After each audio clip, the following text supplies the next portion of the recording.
বুখারী এবং সহিহ মুসলিমের একটি হাদিস শোনাই, আবু হুরায়রা রাদিয়াল্লাহু তাআলা আনহু থেকে বর্ণিত। তিনি বলেছেন, আন্না রাসূলুল্লাহ সাল্লাল্লাহু আলাইহি ওয়াসাল্লাম রাসূলুল্লাহ সাল্লাল্লাহু আলাইহি ওয়াসাল্লাম বলেছেন, নারুকুম জুজউম মিন 70 জুজআন মিন নারি জাহান্নাম। তোমাদের দুনিয়ার যে আগুন, এই আগুন জাহান্নামের আগুনের 70 ভাগের 1 ভাগ।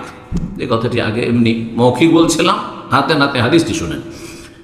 মিন 70 জুজআন, 70 ভাগ করে একটা ভাগ হচ্ছে, মানে তাপটাকে কমিয়ে 70 ভাগ, যে জাহান্নামের আগুনের তাপ রয়েছে সেটাকে 70 ভাগে ভাগ করে দেন। আর তারপরে একটি ভাগ হচ্ছে এই দুনিয়ার আগুন, পার্থিব আগুন। কিলা ইয়া রাসূলুল্লাহ, তখন সাহাবায়ে কেরামগণ থেকে কেউ বললেন, হে আল্লাহ রাসূল, ইন কানাত লা কাফিয়া, এত এত তাপ বাড়াবার, তাপ বৃদ্ধি করার প্রয়োজনই বা কি ছিল আল্লাহ? দুনিয়ার আগুন দিয়েও যদি আল্লাহ জাহান্নামে জ্বালাতেন, এইটাই শাস্তি দেওয়ার জন্য যথেষ্ট ছিল। দুনিয়ার আগুনও যদি ফেলা হয় কোনো মানুষকে, তো অন্তত আইডিয়া তো আছে দুনিয়ার আগুনের তাপ কত, তাই না? এটাই যথেষ্ট ছিল। ইন কানাত লা কাফিয়া, মানে ইন্নাহু কানাত লা কাফিয়া, দুনিয়ার আগুনটাই যথেষ্ট ছিল শাস্তি দেওয়ার জন্য। আল্লাহ নবী সাল্লাল্লাহু আলাইহি ওয়াসাল্লাম ফুদ্দিলাত আলাইহিন্না বিতিসআতিন ওয়া সিত্তিন, 69 গুণ আরো বেশি তাতে বৃদ্ধি করা হয়েছে। আর সেটা কুল্লুহুন্না মিসলু হাররিহা, প্রত্যেকটি অংশে 69-এর প্রত্যেকটি হচ্ছে দুনিয়ার আগুনের সমপরিমাণ। এইরকম সমান সমান সমান সমান যোগ দিতে থাকে, তাপমাত্রায় যোগ দিতেছে। আজকাল টেম্পারেচার মাপা হচ্ছে, তাই না? আজকে ঠান্ডা কত, তো গরম কত, গরমের সময় মাপা হচ্ছে না? শরীরে তাপমাত্রা, জ্বর আছে তো কত, সবকিছু মাপা হচ্ছে। সহিহ বুখারী 3025, সহিহ মুসলিমের 5077 নম্বর হাদিস। আর একটি হাদিস শোনায়, আবু হুরায়রা রাদিয়াল্লাহু তাআলা আনহু থেকে বর্ণিত, রাসূলুল্লাহ সাল্লাল্লাহু আলাইহি ওয়াসাল্লাম বলে, ইশতাকাতিন নারু ইলা রাব্বিহা, জাহান্নামকে আল্লাহ যখন প্রজ্বলিত করলেন, উত্তপ্ত করলেন, তখন রবের কাছে, আল্লাহর কাছে অভিযোগ করলো জাহান্নাম। জাহান্নাম কথা বলছে আল্লাহর সাথে, জি আল্লাহ রাব্বুল আলামিন সমস্ত কিছুতে বাকশক্তি দিতে পারে। এই জন্য হাসরের মাঠে আমাদের অঙ্গ প্রত্যঙ্গ কথা বলবে, হাত কথা বলবে, পা কথা বলবে, চোখ কথা বলবে, অঙ্গ প্রত্যঙ্গ কথা বলে, এমনকি জলুদহুম, কোরআনের সূরা ফুসিলাতে শরীরের চামড়া পর্যন্ত প্রত্যেকটি অংশ কথা বলবে। আর জবান একসময় বন্ধ করে দেওয়া হয়, যখন জবান উল্টা পাল্টা মিথ্যা বলবে, তখন জবান নাখতিমু আলা আফওয়াহিহিম, সূরা ইয়াসিন আল্লাহ বলছে, মুখে তালা লাগিয়ে দেবে না, মোহর মেরে দেবে। আর অন্যগুলি কথা বলবে, আপনার বিরুদ্ধে আপনার অঙ্গ প্রত্যঙ্গ সাক্ষী দেবে। আপনি ভোগ বিলাস করেছেন আর আমোদ ফুর্তি করেছেন, আর এই দুনিয়ার শয়তানি স্বাদ আপনার শরীরে অঙ্গ প্রত্যঙ্গগুলিকে দিয়েছেন আপনি, এগুলি আপনার বিরুদ্ধে চলে যাবে কিয়ামতের দিনে।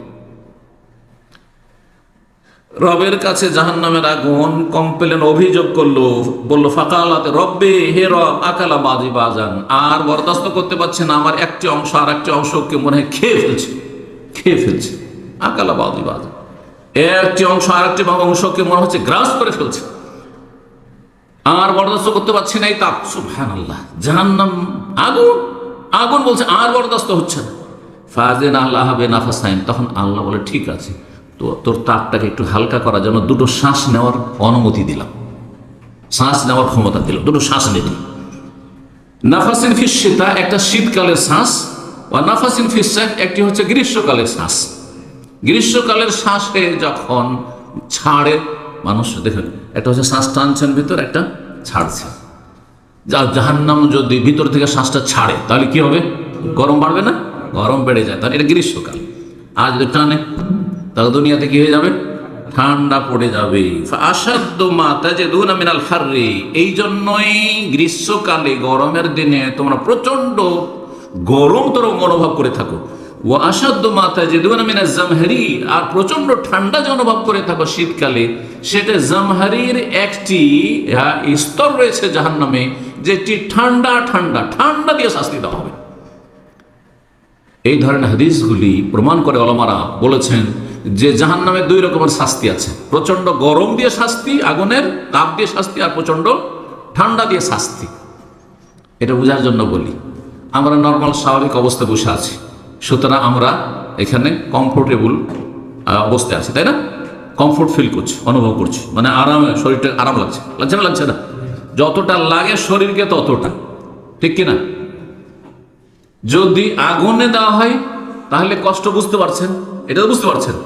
ঠিক ওই রকম আগুনে দেওয়া হলে না, ফ্রিজে, ডিপ ফ্রিজে ভরে দেওয়া হলে, কোনো মানুষকে ডিপ ফ্রিজে ভরে যদি আধা ঘন্টা রেখে দাও, এটা আগুনের আযাব চাইতে কম নয়, আগুনের আযাব চাইতে কম নয়, এটি প্রচন্ড আযাব। ঠিক ওই রকমই ওলামায়ে কেরামগণ বলছেন এই হাদিসগুলির আলোকে যে জাহান্নামে কখনো কখনো আগুন দিয়ে শাস্তি দেওয়া হবে, হ্যাঁ, আগুনের সেকশনে, আর কখনো সে জামহারির প্রচন্ড ঠান্ডা শীতল জাহান্নামে ওই ঠান্ডাতে ফেলে শাস্তি দেওয়া হবে, ঠান্ডাতে ফেলে শাস্তি দেওয়া হবে।